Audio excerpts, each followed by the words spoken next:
Well, good evening to all of you. I've delivered this talk in a variety of places now, but I've always wanted to present on Colonel Ledyard here at the Bill Library because we sit here tonight, right in the midst of his world here in Groton Bank. Now, back in 1770, from the front of this building, you could have looked down the hill and seen the home where Ledyard was born, the home where he was raising his family, and the masts of his ships even rising next to the Ledyard warehouse and his shop on Thames Street. We're also right next door, of course, to Fort Griswold, where Colonel Ledyard fell in the Battle of Groton Heights in 1781. And the same sword he used to defend himself is kept right here just outside this room. I don't know if you caught that on the way in today. So without the trees that have grown through the last 2 centuries between here and the river, this library overlooks where William Ledyard was born, where he lived, and where he died, the entire course of his life. And though he lived in this very small world, American history found him here and took his life, devastating his family. Now, as Mary mentioned, I read a newspaper column called Tossing Lines that's published in the day's regional Times editions. Now, I began my 20-plus column series on Colonel Ledyard and Fort Griswold a few years ago, and I finally gave in to my editor's hints that history is always a popular subject with readers. So I chose Colonel William Ledyard because historical analysis of the man, has for some reason never been explored. Plus, I knew it would be an interesting personal journey for me since I grew up here in the city of Groton, just a short walk from Fort Griswold, and always surrounded by many signs of Colonel Ledyard. Now, I lived on, there's the Times. I lived on Mitchell Street, across from Ledyard Avenue, right on the edge of Colonel Ledyard Cemetery, where we spent a lot of time as kids. This was the view from my childhood backyard. Now, those trees weren't there then, so I had a clear view of the Colonel's grave monument, which you can see right at the end of the road there, surrounded by that black fence. We spent a lot of time around his grave and on Fort Griswold growing up. And I literally grew up right here in this library, passing that sword countless times as I came and went. So researching and writing about Colonel Ledyard really is kind of a labor of love for me. Now, early on, 2 artifacts helped me to start my journey to learn about him. I found myself at the Connecticut Historical Society in Hartford, standing in a quiet room, alone with Colonel Ledyard's vest and shirt laid out on a table in front of me. Now, you can still see the stains of his blood that's still soaked into the fabric, and the 2 tears in the vest from the blade that killed him in the Battle of Groton Heights, highlighted here by those red circles. Now, with my past connection to the Colonel, I was rather fascinated by the moment, being so close to the clothes he wore that day he was killed. I tried to imagine the moment that blade tore through his body and what his final thoughts may have been. What kind of life was he leaving behind, and who would suffer from his loss? Now, standing there, it struck me that after a lifetime of growing up, surrounded by signs of his heroism and reading about the battle, I knew nothing about Colonel Ledyard's life outside of the uniform. His shipping business, his family, it's kind of his life overall. I knew he was a hero, of course, but who was he really? So I decided to research that question and use my column to share what I discovered about the life of William Ledyard. Now, many of you here tonight are no doubt familiar with the battle, but for those of you who are not, I'll give the briefest recap ever presented. Because tonight isn't about the battle so much, although it's obviously important in the Colonel's life.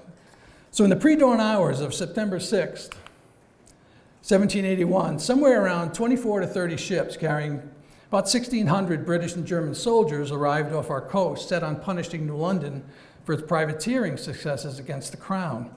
Now, the British were also interested in securing New London as a base of operations in this part of New England. Now, led by our notorious native son, the traitor, Benedict Arnold, the British divided into 2 groups, sending 800 soldiers to each side of the Thames. Now, they easily overran and burned New London, and on the Groton side, Colonel Ledyard and his officers, dangerously outnumbered, refused to offer to surrender or face no mercy. They thought they could hold off the British until reinforcements arrived.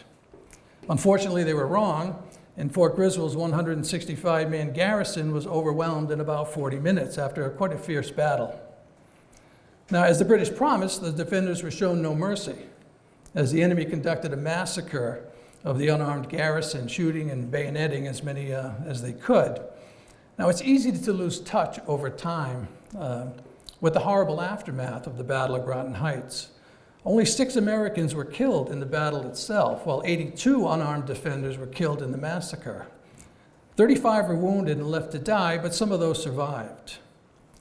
Now, many of the dead and dying were so brutally disfigured with wounds that their families could hardly identify them. One man could only be identified because he was missing a toe.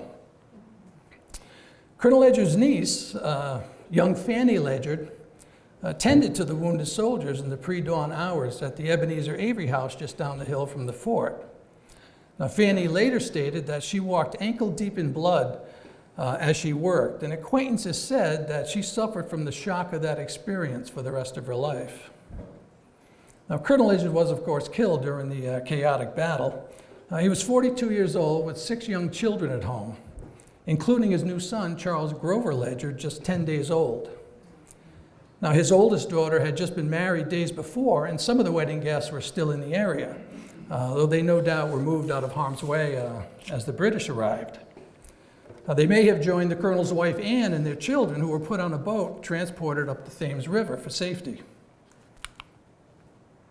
Now, from the start of my search, I discovered that not only did I know nothing about William Ledyard's life, but no one else did either. I searched far and wide. I asked a lot of questions and got no answers. There's no biography on the man, and existing histories dwell solely on the military side of his life, often admitting in writing that little is known about the life of William Ledyard. Now, I suppose that's understandable, since an important part of Ledyard's life was his occupation as a merchant. And a great resource was lost when the Ledyard shipping records went up in smoke with the burning of the Custom House in New London.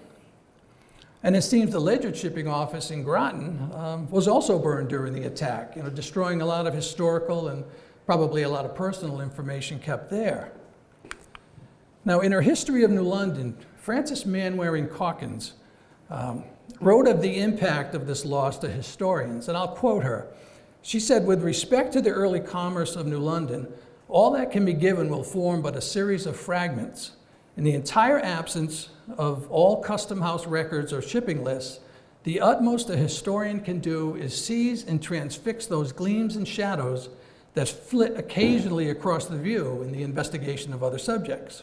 So I began searching for those fragments, gleams, and shadows, hoping to find enough information to allow a look into William Ledyard's life, and hopefully get to know and understand him better. Now, a few older history books mention that William Ledyard was a merchant, but they seldom offer anything more than that. And I felt that key to understanding his life was knowing the details of his occupation, because New England merchants like Ledyard played a big role in the American Revolution. And I hoped learning that would reveal a big part of who William Ledyard was.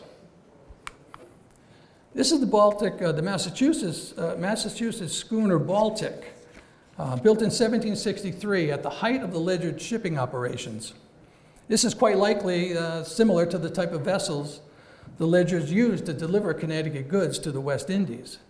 Now, the Smithsonian calls such schooners the tractor-trailers of the colonial period in North America. Now, historian Robert Hyman once wrote, "If it was the blessings of liberty for which the American colonists fought their revolution, the liberty they sought was economic liberty. Whatever rhetoric we use for the political principle won, liberty, independence, freedom, it all rested on an economic base." Now, as a merchant, William Ledyard was obviously all about the economy. Now, he was part of the merchant class in America that first sowed the seeds of protest over those punishing economic regulations of Great Britain. And as we now know, those protests led to the Revolution. Now, William's father, John, was an ambitious man from Bristol, England, who after a few years in Southold, New York, at the eastern tip of Long Island, he married Deborah Youngs, the daughter of a prominent judge. Now, John brought his new wife and shipping business to what is now Thames Street in Groton Bank in the 1720s. And he would soon become a very wealthy and influential citizen, both in Groton and Hartford. They had 10 children in Groton before Deborah died at 43 years of age. when William was 8 years old. Now, Father John Ledyard quickly married the wealthy widow Mary Austin Ellery of Hartford.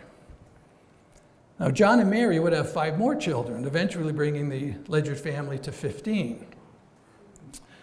Now, William and his brothers no doubt worked in the family business growing up, and in the mid-1750s, John left the Groton operations to his sons when he moved back to Mary's hometown of Hartford,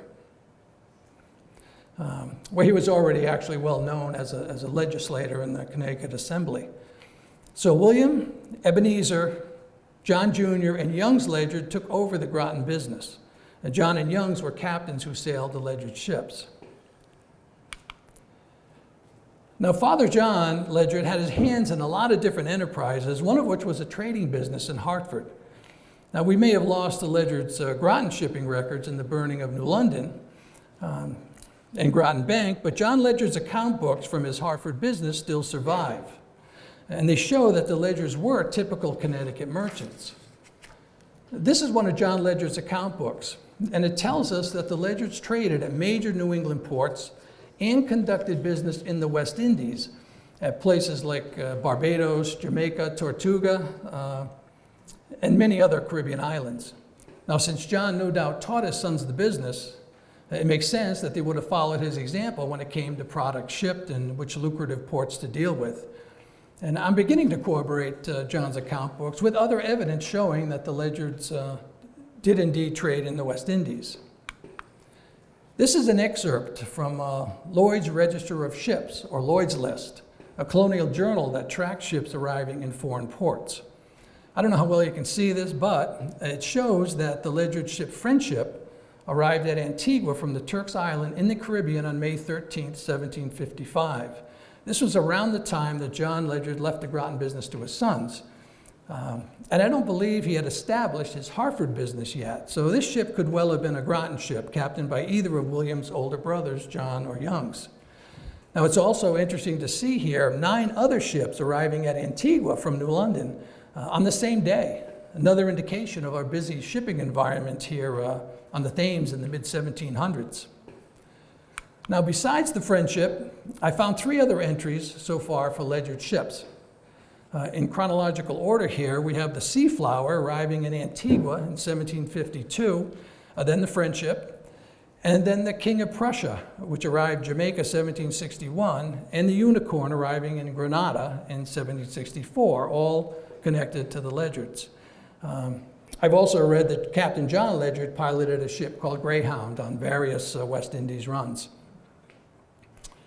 Now, according to Lloyd's List, the names in the record could indicate the captain or the person owning a majority of shares in the ships. But either way, these ships are all tied to the Ledyards. Now, in the book American Traveler by James Zugg, it was written about William Ledyard's nephew, John the Traveler.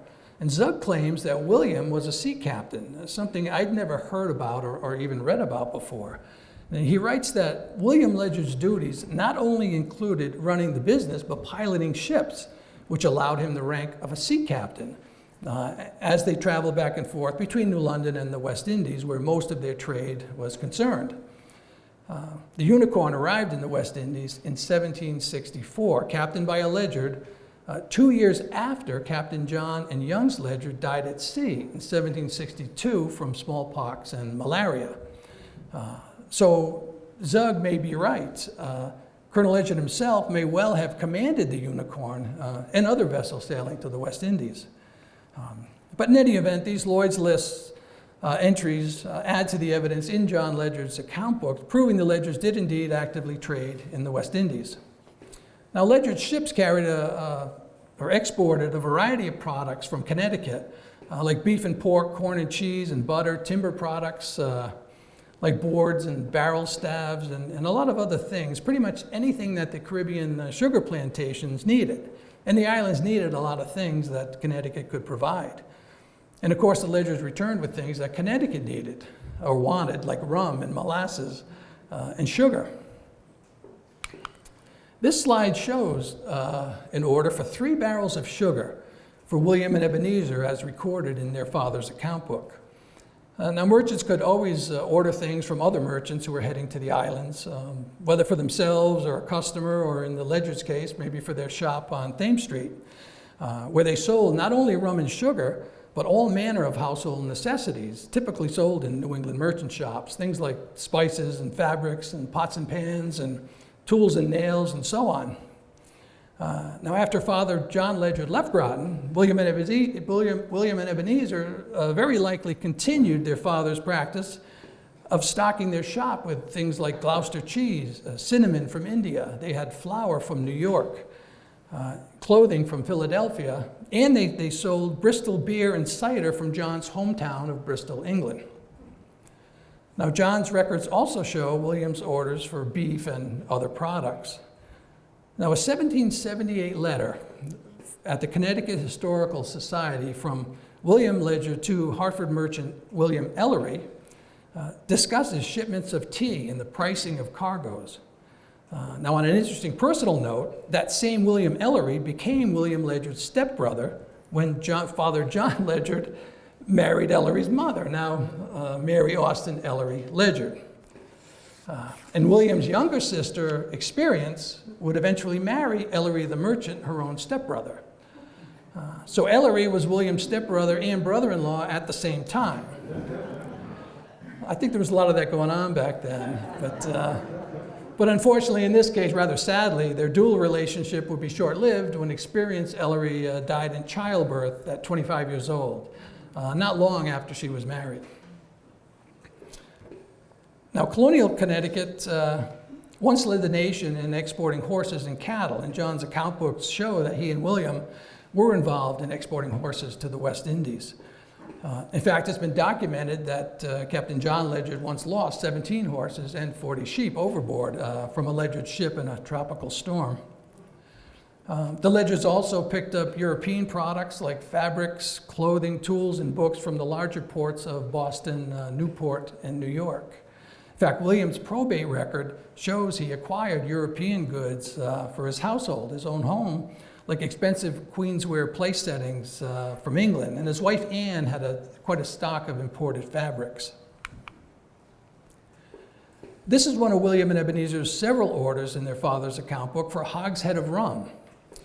So we now know the Ledyard shipped and sold sugar, molasses, rum, and tea, the very products that led to social upheaval and protest in America, which meant that William and Ebenezer Ledyard found themselves at the heart of the Revolution, alongside all the other New England merchants.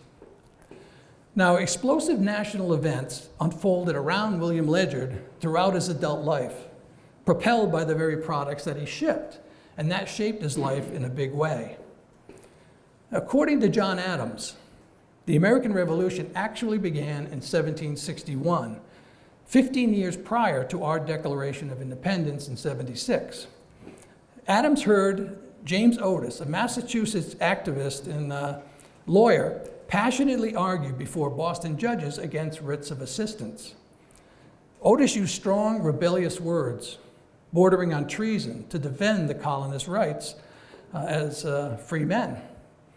Impressed by Otis's speech, Adams later declared, then and there, independence was born.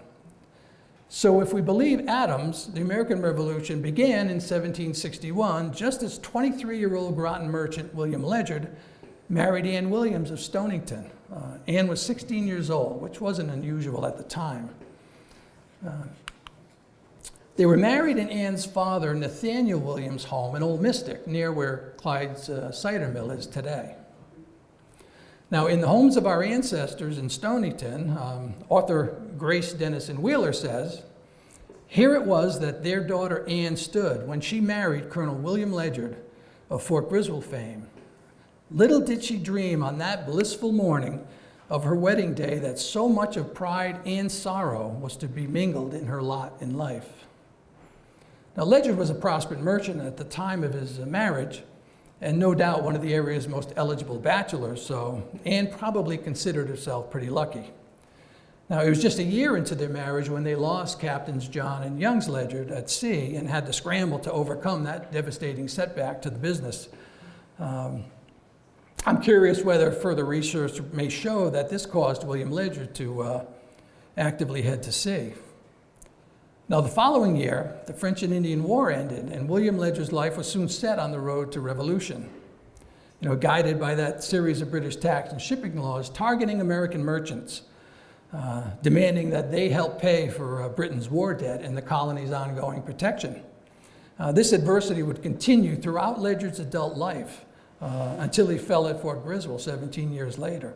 Now, on a happier note, 1763 also marked the birth of William and Anne's first of 9 children, daughter Mary Ann, after they had been married for 2 years. Now, starting in 1764, when William and Anne had been married for 3 years and had the one child, American merchants would be hit with the Sugar Act, the Currency Act, the Stamp Act, the Declaratory Act, the Townshend Acts, and others, all aimed at squeezing colonial merchants for revenue, or sometimes simply reminding them of the unquestionable authority of the king.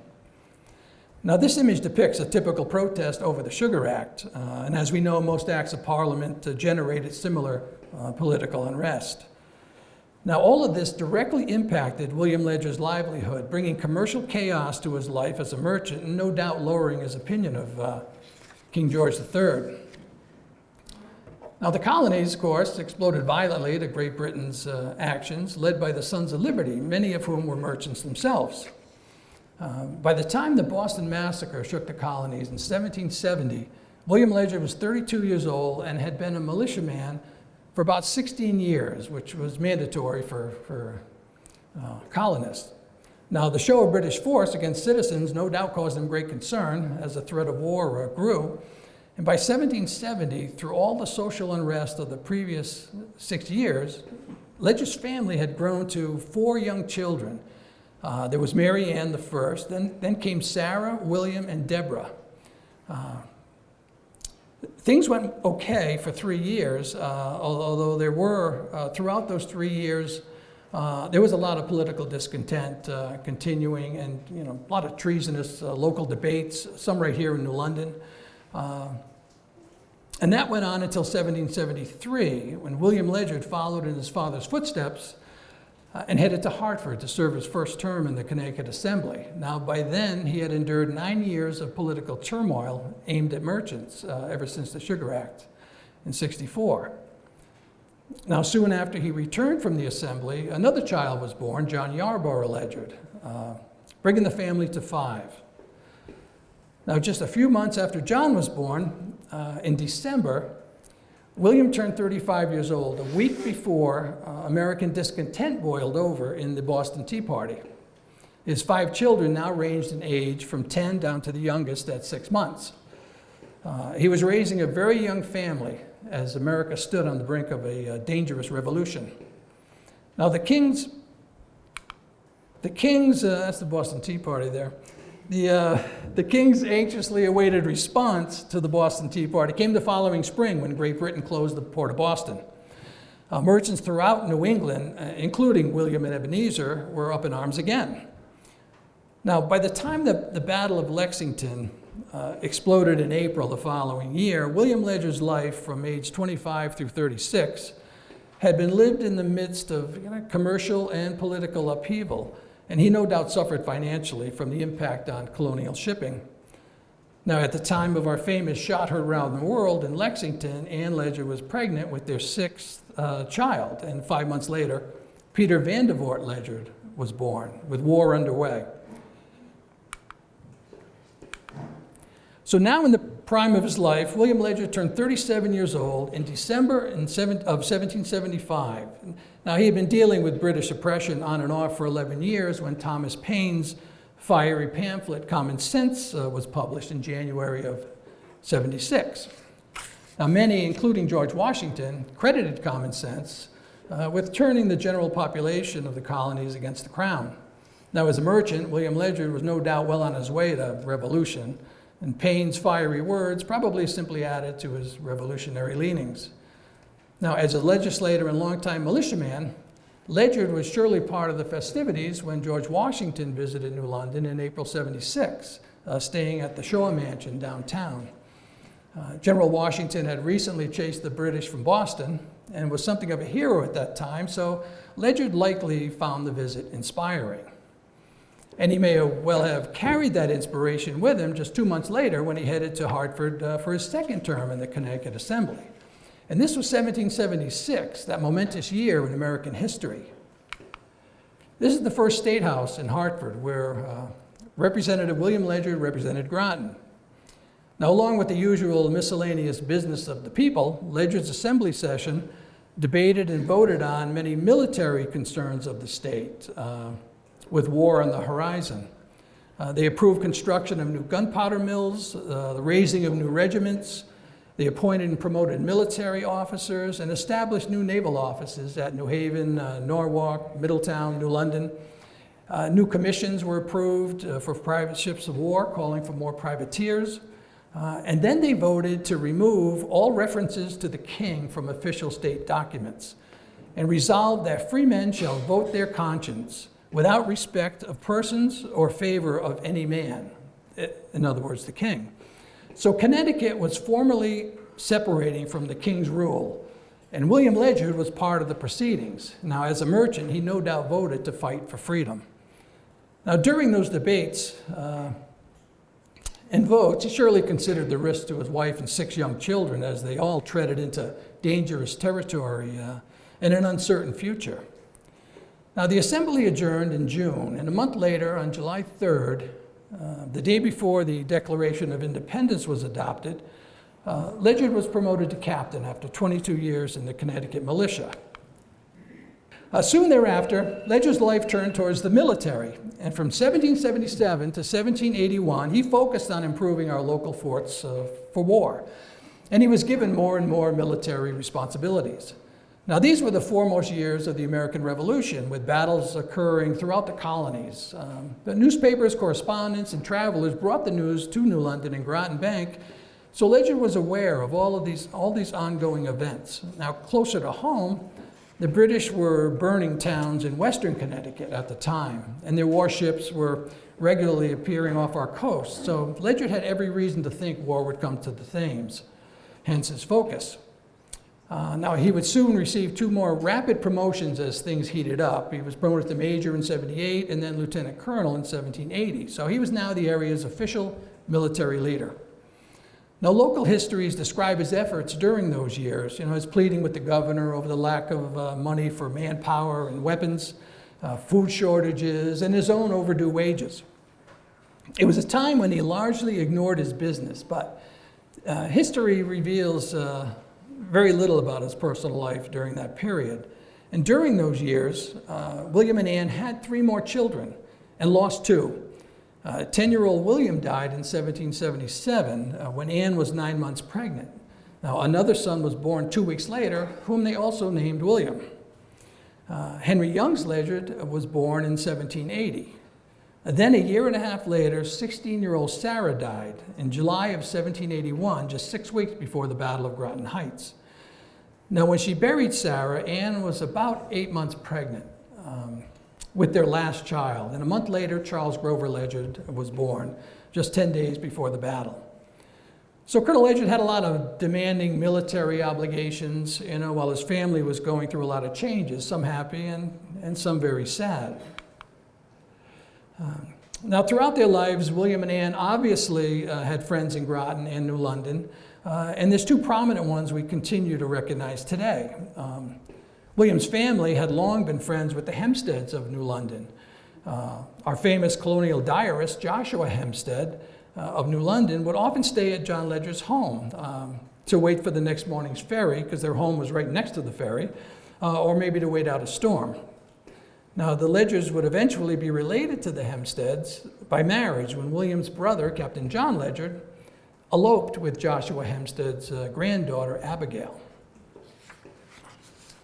Now, William and Anne were also friends with the Shaws of New London, as you might expect, especially Thomas Shaw, Nathaniel Shaw Jr.'s younger brother. In her last will and testament, Anne Ledyard would bequeath a quarter of her estate to her very good friend, Thomas Shaw, who seems to have supported Anne after William's death. Anne also appointed Thomas as an executor of her will. Now, this is Anne Ledyard's headstone in Colonel Ledyard's cemetery. Histories pretty much ignore Anne, though, she certainly deserves some level of recognition for her role in the Colonel's life, not to mention the suffering the Battle of Groton Heights caused her. Now, the historical fragments Calkins talked about also reveal certain things about Anne Ledyard. As I mentioned earlier, she was still 16 years old when she married William, and their marriage would last 20 years. It only ended with William's death. She was widowed at age 37, left a single mother with 6 young children at home, ranging in age from 10 days to 12 years. The 7th and oldest, of course, had just married and moved to Hartford. Now, Anne must have loved William very much, since the historical record shows she felt overwhelming grief at his death. Their son Peter wrote in Anne's headstone inscription that his father's death had left his mother despondent, aged beyond her years. Now, a letter between family acquaintances, speaking of the grieving Anne, said, "All her hopes of happiness have been destroyed. She wishes for death as a kind friend to shield her from the woes that have become too much for her to bear." So Anne wished for death to ease the pain of her grief. She loved her husband that much. Now, she never remarried after the Colonel's death, a likely indicator of her financial status, especially since she was raising 6 young children alone. John left William and Anne an inheritance, so that had to be a big help to Anne financially, with her husband gone and his business destroyed. She did go after the state of Connecticut, actually, for money owed Colonel Ledyard's estate. She's identified in the state legislative record as the widow of William Ledyard, whose business in a seafaring line was destroyed by the war. Now, she presented a bill for money due William, claiming she needed a settlement in order to continue her children as apprentices. She did receive some payment from the state, but I sense it was only a partial reimbursement. But thanks to William's estate and his family, Anne seems to have financially survived the Colonel's death. I'd like to leave this slide just for a moment to show you this. Anne was a seamstress based on the stock of household fabrics noted on William's probate record, and she likely hand-stitched these initials on the shirt her husband wore the day he was killed. Imagining Anne in their home on Pleasant Street, right down the road here, her own hands embroidering these letters kind of brings us a little bit closer to this woman who suffered much, but whom our local history has all but forgotten. But I do plan to try to remedy that in future writings. So Anne was also a slave owner, as were others, of course, in the Ledyard family. In her will, Anne freed her female slave, stating, "I give my Negro woman Daphne her freedom to take place as of my decease." She also owned another slave, a male named Mingo, who it appeared was not awarded his freedom upon her death, probably moving on to another Ledyard family member. But though Anne had money and family support, her world after the battle would only get worse. Anne lived for 9 years after Colonel Ledyard was killed, suffering even more family loss soon after the Battle of Groton Heights. 6 months after the battle, Anne buried her oldest daughter, Mary Ann, at age 19. Now, Mary Ann, of course, had just been married at age 18. She had just married, actually, Captain Thomas Seymour of Hartford, from a very prominent family there. Now, 2 months later, 2-year-old Henry died. So just between July 1781 and June 1782, 1 year's time, Anne buried her husband and 3 children, Sarah, Mary Ann, and Henry. Now, 8 years later, in 1790, as 46-year-old Anne lay on her deathbed, 8-year-old Charles Grover Ledyard, whom Anne doted on and loved dearly, lay dying next to her, probably from one of the many colonial diseases that relentlessly threatened the colonies back then. Now, Anne knew they were both dying. Her headstone inscription reads, "At her fond request, her youngest son Charles, aged 8 years, lies interred in her arms." So they lie together in the same casket in Colonel Ledyard Cemetery. Now, Anne and Charles both died on September 8th, 1790, 2 days after the 9th anniversary of the massacre. Anne left behind 4 children, aged 13 to 21, and all of them would die young. Excuse me. Of William and Ann's 9 children, 8 died before they reached age 22. Peter Vandervoort Ledyard, born in 1775 after the Battle of Lexington, lived the longest, dying in New York City in 1829 at age 54, where I believe he joined other relatives in the merchant business, and he eventually married the daughter of a prominent New York merchant.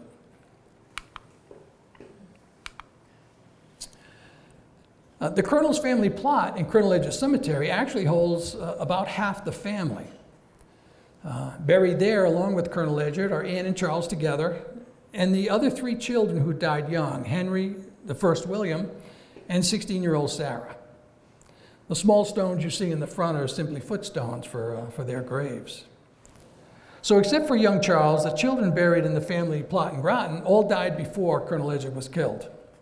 The remaining 5 children, Mary Ann, Deborah, Peter, John, and the second William, all left Groton Bank. The males to seek their fortunes elsewhere, and the females to follow spouses. Now, they're buried in Hartford and New York City, except for Deborah, who may be buried in Ledyard or Stonington, not quite sure yet. So let's finally consider the question, who was William Ledyard? Most of these things I've talked about tonight were pieced together from those fragments, gleams, and shadows that Calkins alluded to in her History of New London. Now, from them, I've tried to discover the personal side, the human side of William Ledyard.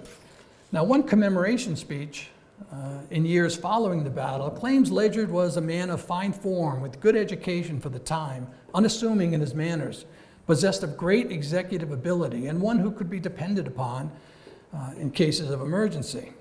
I've also read of him as being friendly, brave, generous. He was a good man with a good life on Groton Bank. He had personal wealth, a wife who loved him, a big family, and the potential for notable public service in the future. In fact, it was said that his father surely would have been the governor of Connecticut had he not been born in England. And William was a spiritual man, owning the covenant, as they used to say, or having pledged his beliefs in the Congregational Church in Groton. He was baptized there when he was a month old, and he baptized his own children there. He also may have been a man of some culture. His probate record lists one book, a book of poetry titled The Seasons, a collection of 4 long poems written by the Scottish poet James Thomson. It's hard to say whether or not he enjoyed reading those poems, but he was raised by a father who was once a Latin teacher and considered a man of literary culture. So though William didn't go to Yale or Harvard, like some of his wealthy peers, John no doubt attended to William's education and cultural growth when he was young. And William was also a man who knew personal loss. During his life, he had lost his mother when he was 8, his 2 older brothers at sea. His younger brother, 26-year-old Dr. Nathaniel Ledyard of Hartford, died in a fireworks explosion. His father, John, had died 10 years before the Battle of Groton Heights, and of course, his sister, Experience Ledyard, had died at 25. And of course, he had lost his own son, William, and 16-year-old Sarah, just weeks before the battle. Now, such loss wasn't uncommon in colonial times, of course, but it surely affected him, especially since William seems to have been a loving father. There may be no better barometer of a man's character than how he cares for his children. Fanny Steward of New London, a friend of Ledyard's oldest daughter, Mary Ann, wrote to a mutual friend very soon after the battle and after Ledyard was killed, and saying of the grieving Mary Ann, "Oh, think of her distress to have such a tender, indulgent parent called into an instant and endless eternity in such a shocking manner." So his daughter's friends knew him as a tender, indulgent father. He was, of course, a legislator who very likely voted for war in Hartford. His father had supported the revolution early on. His friends were Sons of Liberty. And he sat through church sermons encouraging revolution right here in Groton's Congregational Church. And importantly, he was a merchant in a family of merchants seeking a break from Great Britain to save their livelihoods. He was undoubtedly a man of integrity and courage. The colonel's own words give us a clue as to his character. On the morning of September 6th, as the British poured from their ships just offshore, Ledyard addressed a group of people in New London who had met him to wish him well as he boarded the ferry to cross the Thames and to defend Fort Griswold. He said to them, "If I must lose today, honor or life, you who know me can tell which it will be." He was saying that anyone who knows him knows he will choose death over dishonor. He knew he was in serious trouble, and as we know, he did indeed live up to his words, dying honorably in battle. Now, in the last 4 years of his life, he was, due to his patriotism, more soldier than merchant. But it's important to remember that he was, in reality, always more merchant than soldier. He was a businessman with just militia training, and no battle experience, forced to make a fatal decision that thrust he and his men into a deadly fight in a barbaric massacre. This is history's iconic image of Ledyard, showcased locally, of course, by that expansive 12 by 16 foot David Wagner mural that greets you here when you enter the Municipal building in the city of Groton. Now, if you Google Colonel Ledyard on the internet, this is what you'll usually see. The colonel fatally wounded, falling to the ground with a bloody vest. Now, ever since the Battle of Groton Heights, Colonel Ledyard's legacy has been one of courage, of course, but it's also been all about the military, especially his dramatic death, with no one giving much thought to the human side of the man. Now, as a consequence, visitors who stand at the memorial stone on Fort Griswold, where Colonel Ledyard fell, read the stone's inscription describing his death and leave with no idea who William Ledyard really was. They walk away with only half the story, never realizing the true depth of his courage and patriotism, what he had to lose and why he was willing to risk everything. They'll never know that William and Anne Ledyard lived almost all their married life embroiled in the issues of revolutionary merchants, from the Sugar Act in 1764 until William's death in the Battle of Groton Heights 17 years later. And they raised a family of 9 children through it all. Visitors will never know that Ledyard's politically volatile occupation as a merchant, plus his father's influence, his privilege, the place where he lived, and generally the momentous world events of his time, all set him on the road to Fort Griswold and the events of September 6th. And that road, the path of his life as a merchant, combined with the personal depth of his sacrifice and the heavy price his family paid, comprised the other half of Colonel Ledyard's legacy that history has pretty much ignored. Ledyard's death was heroic, but knowing this revolutionary merchant's life, what he was willing to lose for American freedom, I think makes him even more of a hero. And it's too bad that Fort Griswold visitors don't know that Colonel Ledyard's grave lies just down the road. For that gravesite is an integral part of the Fort Griswold experience. Now, the inscription on his tall monument in Colonel Ledyard's cemetery may well express his legacy best. It reads, "Sons of Connecticut, behold this monument and learn to emulate the virtue, valor, and patriotism of your ancestors." William Ledyard embodied all those things. His very life was a symbol of virtue, valor, and patriotism. And that life is his legacy, as much, if not more, than his death in battle. Now, there's a lot more I plan to pursue, but I think so far I've learned quite a bit since that day I stood alone with Colonel Ledyard's bloody vest and shirt. And I hope tonight you've gotten to know William and Anne Ledyard a little better too. So in closing, I thank you all for coming. I thank Mary Howard and the Bill Library for hosting me here tonight in this special place.